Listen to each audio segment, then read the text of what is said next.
Film की शुरुआत Aquaman यानी कि आर्थर को दिखाते हुए होती है, जहाँ पर हमें पता लगता है कि अब उसकी जिंदगी पूरी तरह से बदल चुकी है। वो अटलांटिस का राजा बन गया है और साथ ही उसकी शादी मीरा से हो गई है और अब इनका एक बेटा भी है। अब इसके बाद हमें ब्लैक मैंटा को दिखाया जाता है, जो कि इस मूवी का विलन है, क्योंकि उसके फादर की डेथ एक्वामैन की वजह से हुई थी, इसीलिए वो हमेशा से उससे बदला लेना चाहता था। वो अपने इसी बदले की आग में अपने उस सूट को और भी ज्यादा पावरफुल बना रहा था और वो इसी बात का इंतजार कर रहा था कि इस सूट के पूरा होने के बाद मैं एक्वामैन को मारूंगा। इसके बाद हमें दो साइंटिस्ट को दिखाया जाता है, जिनमें से एक का नाम डॉक्टर स्टीफन सिंह था। वो एक मरीन साइंटिस्ट था जो कि समंदर के नीचे की दुनिया पर रिसर्च करते हैं और वो अभी अटलांटिस के ऊपर रिसर्च कर रहा था। उसकी कोशिश थी कि वह अटलांटिस को ढूंढकर वहां जाए और अटलांटिस के बारे में सबको बता सके, ताकि सभी को यकीन हो जाए कि अटलांटिस जैसी दुनिया भी एग्जिस्ट करती है। अब इसी रिसर्च के चलते ये साइंटिस्ट अंटार्कटिका में जाते हैं और वहाँ की बर्फ के नीचे कोई चीज ढूंढने की कोशिश करते हैं, लेकिन तभी वहाँ पर बर्फ फटती है और उसके नीचे एक खतरनाक सा क्रीचर इस साइंटिस्ट के एक साथी को मार देता है। अब इसीलिए वो साइंटिस्ट यहाँ पर फंस जाता है और इसीलिए वो अपने साथियों को सिग्नल भेजकर मदद बुलाता है और यहाँ पर उसकी मदद करने के लिए उसका एक साथी पहुंच जाता है, जो कि ब्लैक मैंटा ही था, क्योंकि ये साइंटिस्ट इसी के लिए काम कर रहा था। यहाँ आकर ब्लैक मैंटा उस साइंटिस्ट और उसके साथियों की जान तो बचा लेता है, लेकिन वो खुद यहाँ आकर रिसर्च करने लगता है।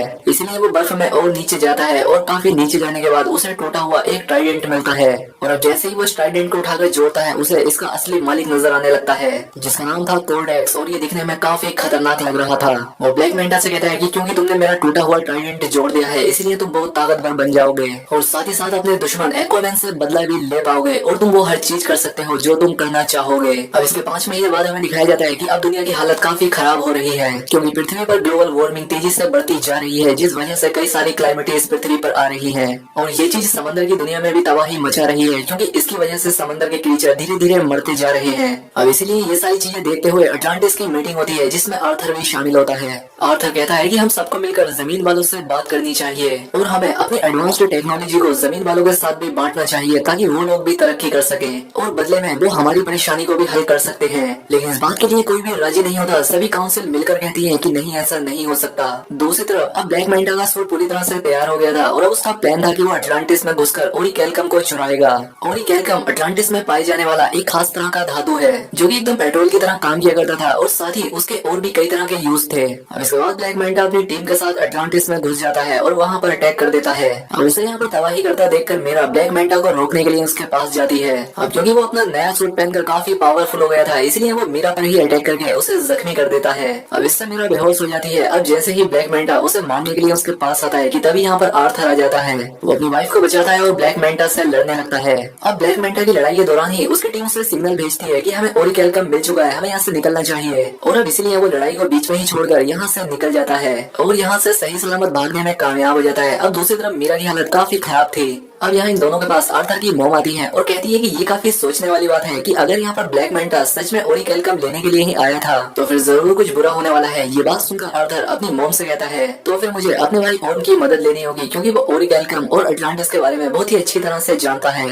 वो अटलांटिस की पूरी हिस्ट्री जानता है। लेकिन आर्थर की मॉम कहती है लेकिन ओर्म तो दूसरे किंगडम में फिशरमैन की जेल में कैद है, तो फिर वो कैसे हो सकता है। जिस पर आर्थर जवाब देता है कि मैं खुद फिशरमैन किंगडम जाऊंगा और जेल से ओर्म को छुड़वा कर ले आऊंगा और आर्थर वैसा ही करता है।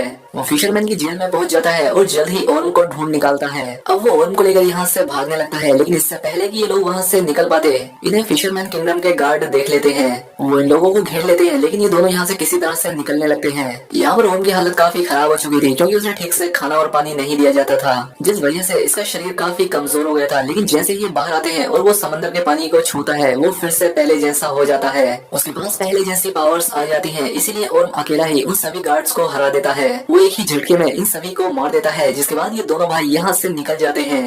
रास्ते में बातें करते करते दोनों एक दूसरे को अपनी अपनी जिंदगी के बारे में बताते हैं। आर्थर ओर्म से कहता है कि मैं अटलांटिस का राजा बन बनकर थक गया हूँ, ये काम काफी बोरियत वाला है। लेकिन ये बात सुनकर ओर्म काफी हैरान होता है। वो आर्थर से कहता है कि जिस राजा की गद्दी को पाने के लिए मैंने अपने बचपन से कोशिश की थी, तुम्हें उसकी कोई परवाह ही नहीं है। और ये बात तो काफी अजीब है। जिसके बाद ये दोनों किंगफिश के पास पहुँच जाते हैं। वो यहाँ आकर उससे ब्लैक मैंटा के बारे में पूछते हैं, जिस पर बोइन से कहता है कि ब्लैक मैंटा बेटा तुम्हें एक आइलैंड पर मिलेगा जो कि साउथ एरिया में है। और ये बात सुनकर दोनों भाई उस साउथ एरिया की तरफ निकल जाते हैं उस आइलैंड पर जाने के लिए। लेकिन यहाँ अगर ये दोनों देखते हैं कि आइलैंड अब पूरी तरह से बदल चुका है। वो यहाँ अगर देखते हैं कि ओरिकेलकम को जलाकर यहाँ पर उसका धुआं फैलाया जा रहा है, जिससे यहाँ के पेड़ पौधे और छोटे छोटे जानवर भी म्यूटेट हो गए हैं, जिस वजह से उनका साइज काफी बड़ा हो गया है।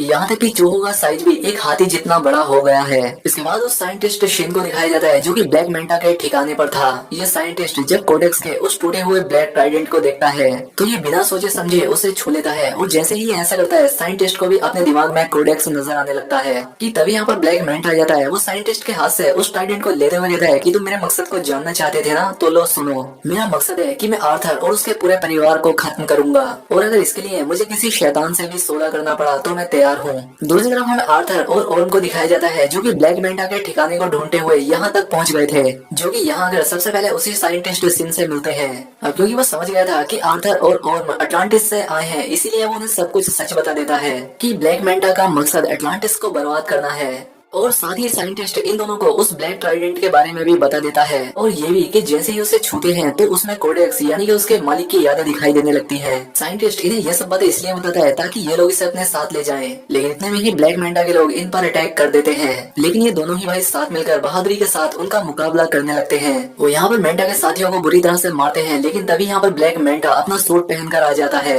और अब वो इन दोनों से लड़ाई करने लगता है। लेकिन इसी बीच ओर्म गलती से उस ब्लैक ट्राइडेंट को अपने हाथ में पकड़ लेता है और उसे भी कोडेक्स दिखाई देने लगता है, जिस वजह से कुछ देर के लिए उसका लड़ाई से ध्यान हट जाता है, जिस वजह से ब्लैक मेंटा उस पर हमला कर देता है, जिसकी वजह से वो काफी घायल हो जाता है। अब इसके बाद ब्लैक मेंटा आर्थर से लड़ने लगता है, लेकिन तभी यहाँ पर अटलांटिस की सेना पहुंच जाती है, जिसे कि आर्थर ने पहले से ही यहाँ आने के लिए कहा था, जिस वजह से ये जगह तहस नहस होने लगती है, जिस वजह से आर्थर एक पत्थर के नीचे दब जाता है। लेकिन तभी यहाँ पर मीरा पहुंच जाती है और उससे बचा लेती है। खैर अभी लोग वहाँ से निकलकर एक महफूज जगह पर पहुंच जाते हैं और यहाँ पर इन सभी लोगों को ब्लैक ट्राइडेंट के बारे में सब कुछ सच बता देता है, क्योंकि अटलांटिस को ढूंढने वाले और उनके डेड थे और उनके पास भी एक ऐसा ही पावरफुल ट्राइडेंट था जो कि अब अटलांटिस के राजा यानी कि किंग आर्थर के पास है।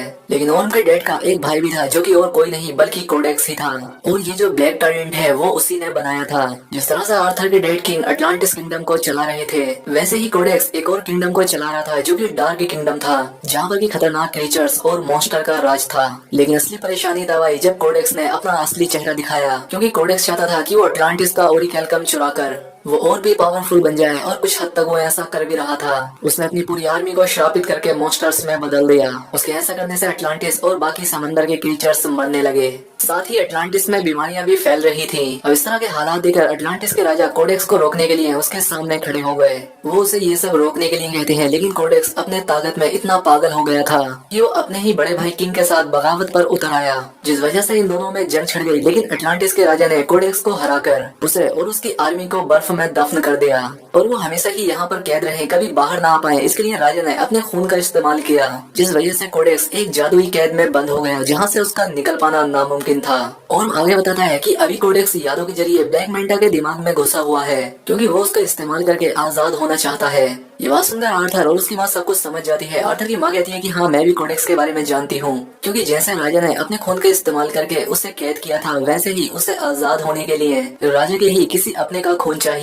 अब क्योंकि राजा का खून उनकी फैमिली के शाही लोगों में ही हो सकता है। ये बात सुनकर आर्थर समझ जाता है कि मेरे बेटे की जान खतरे में है, क्योंकि ब्लैक मेंटा के लिए सबसे आसान टारगेट आर्थर का बेटा ही था। इसलिए आर्थर फौरन अपने घर आ जाता है और देखता है कि यहाँ पर सब कुछ बर्बाद हो चुका है। आर्थर का घर जल रहा था और साथ ही उसका बच्चा भी गायब था, और आर्थर के फादर काफी जख्मी थे। यहाँ पर उसके फादर आर्थर को बताते हैं कि ब्लैक मेंटा यहाँ आया था, ये सारी तबाही उसी ने मचाई है और वो ही तुम्हारे बेटे को ले गया। और अब इसीलिए आर्थर और ओर्म दोनों मिलकर आर्थर के बेटे को बचाने के लिए जाने लगते हैं। लेकिन जाने से पहले इनकी माँ ने समझाती है कि हमेशा याद रखना कि तुम दोनों भाई हो और तुम दोनों को साथ मिलकर एक दूसरे का साथ देना ही है। खैर इसके बाद ये दोनों मिलकर ब्लैक मेंटा के ठिकाने पर हमला कर देते हैं। लेकिन अब कोडेक्स की ज्यादातर एविल आर्मी आजाद हो चुकी थी, वो इन पर हमला कर देते हैं, जिससे ये बाकी लोग तो बच जाते हैं, लेकिन इसमें मीरा के डैड फंस जाते हैं। तब और भी जाकर उनकी मदद करता है और मॉन्स्टर के चंगुल से उन्हें बचा लेता है। ये देखकर मीरा के डैड भी समझ जाते हैं कि जिस ओर्म को मैं हमेशा से गलत मानता था, वो एक अच्छा इंसान है। अब वो उसे भी लड़ने के लिए एक हथियार देते हैं। दूसरी तरफ अंदर ब्लैक मेंटा के पास आर्थर का बेटा था, यहाँ पर वो साइंटिस्ट भी था जो उस बच्चे को बचाने का डिसाइड कर लेता है, इसलिए वो उस बच्चे को लेकर यहाँ से भागने लगता है। लेकिन ब्लैक मेंटा उससे देख लेता है और उस पर हमला कर देता है और उस बच्चे को छीन लेता है। और अब जैसे ही ब्लैक मेंटा उस बच्चे को मारने के लिए आगे बढ़ता है कि तभी यहाँ पर आर्थर आ जाता है, जो भी उससे अपने बच्चे को बचाता है और लड़ने लगता है। पहले यहाँ पर काफी देर तक इनकी काफी खतरनाक लड़ाई होती है, लेकिन फिर ब्लैक मेंटा आर्थर पर भारी पड़ने लगता है, क्योंकि वो ब्लैक मेंटा ही नहीं था बल्कि उसके अंदर कोडेक्स था, क्योंकि अब वो पूरी तरह से उस पर हावी हो गया था। लेकिन तभी यहाँ पर मीरा आकर किसी तरह से अपने बच्चे और उस साइंटिस्ट को बचाकर यहाँ से ले जाती है। लेकिन तभी ब्लैक मेंटा उसे देख लेता है और वो अपने ब्लैक ट्राइडेंट से उस पर हमला कर देता है। लेकिन तभी यहाँ पर ओर्म आकर उसे पकड़ लेता है और वो मीरा और उसके बच्चे की जान बचा लेता है। लेकिन अब जैसे ही ओर्म ने उस ट्राइडेंट को छुआ कि कोडेक्स उसके दिमाग को भी कंट्रोल कर लेता है, वो उसे आर्थर के खिलाफ भड़काने लगता है कि आर्थर ने तुम्हारे साथ बहुत गलत किया है, असल में अटलांटिस के राजा बनने के लायक तुम ही थे, ना कि आर्थर। और इसलिए ओर्म आर्थर पर हमला कर देता है, लेकिन आर्थर उस पर हमला नहीं करता, क्योंकि वो सब कुछ समझ गया था। वो अपने भाई को समझाता है कि भाई होश में आओ, खुद पर काबू रखो, वो तुम्हारे दिमाग से खेल रहा है। अब ओर्म जैसे तैसे खुद पर काबू पा लेता है और उससे अपनी माँ की बात भी याद आ जाती है कि तुम दोनों भाई हो और तुम हर हाल में एक दूसरे का साथ दोगे। लेकिन इसी सब के बीच कोडेक्स भी खुद को आजाद करने में कामयाब हो जाता है। अब उसके शरीर में जान आ जाती है। अब ओर्म ट्राइडेंट को छोड़ देता है, लेकिन अब काफी देर हो चुकी थी, क्योंकि कोडेक्स अब जिंदा हो चुका था। अब आर्थर उसी के ट्राइडेंट से कोडेक्स पर हमला कर देता है, लेकिन कोडेक्स बड़ी ही आसानी से अपने ट्राइडेंट को रोक लेता है। लेकिन अब इससे पहले कि कोडेक्स कुछ कर पाता कि आर्थर अपनी मदर के ट्राइडेंट से उस पर वार करता है, जो कि कोडेक्स के ट्राइडेंट को बीच से चीरता हुआ उसके टुकड़े कर देता है, जिसके साथ साथ कोडेक्स भी उस ट्राइडेंट के साथ खत्म हो जाता है। और उसके खत्म होते ही धीरे धीरे ये जगह भी खत्म होने लगती है। इस सब में ब्लैक मेंटा दब जाता है, लेकिन उसे मुसीबत में देखकर आर्थर उसकी मदद के लिए हाथ बढ़ाता है, लेकिन ब्लैक मेंटा उससे मना कर देता है कि कभी नहीं, और ऐसा कहकर वो पीछे गिर जाता है। और अब आर्थर और उसके बाकी साथी वहाँ से बाहर निकल जाते हैं। बाहर अब आर्थर ओर्म से कहता है कि अब तुम आजाद हो, अब तुम्हें किसी भी जेल में जाने की जरूरत नहीं है, क्योंकि फिशरमैन की जेल में हम ये कह देंगे कि तुम यहाँ पर दबकर मारे गए और अब तुम यहाँ से जाओ और अपनी जिंदगी जियो, लेकिन समंदर की दुनिया में नहीं। अभी तुम कुछ दिन गायब रहो और जमीन वालों के साथ रहो। अब ओर्म भी आर्थर को अपना भाई मान लेता है, क्योंकि अब उसकी गलत फहमियां दूर हो गई थी। वो आर्थर से कहता है कि तुम एक अच्छे राजा हो, अटलांटिस को तुम्हारे ही जैसे राजा की जरूरत है, और फिर वो यहाँ से चला जाता है। अब इसके बाद हम देखते हैं कि आर्थर अटलांटिस को दुनिया के सामने ले आता है।